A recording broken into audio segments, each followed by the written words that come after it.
It's quite remarkable how it's become a whirlwind when nobody has really wanted to take it seriously, apart from a very small number, particularly an MP like Tom Watson, who has been taking it seriously ever since I contacted him in October 2012.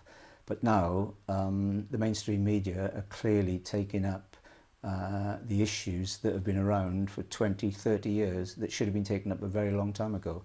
And at last there's the first real prospect of survivors and victims having justice. Let's go right to the nub of this. What is your central claim about the paedophile network that you believe was at the centre of power in Britain?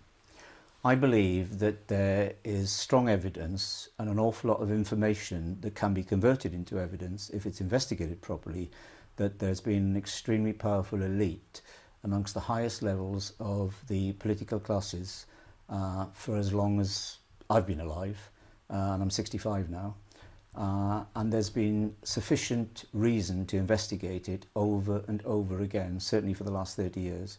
And there's always been the block and the cover-up and the collusion to prevent that happening. For the first time, I've got a belief that survivors will come forward and justice will be served for a lot of survivors, but unfortunately it's been left so late that a lot of the abusers are now dead.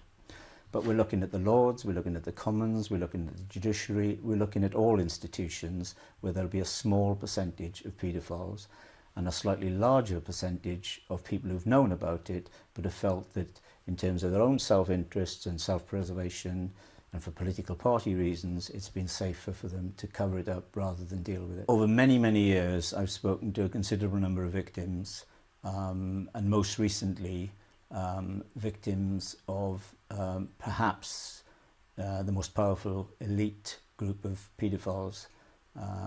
And I certainly believe that what they're saying needs to be looked at in great detail. The problem is that they don't have the faith in the system. They don't have the faith that people will believe them, because the worst part of sexual abuse is the power that powerful people have over them, and they don't believe that that power can ever be broken, and that they don't believe that the power can come back to them.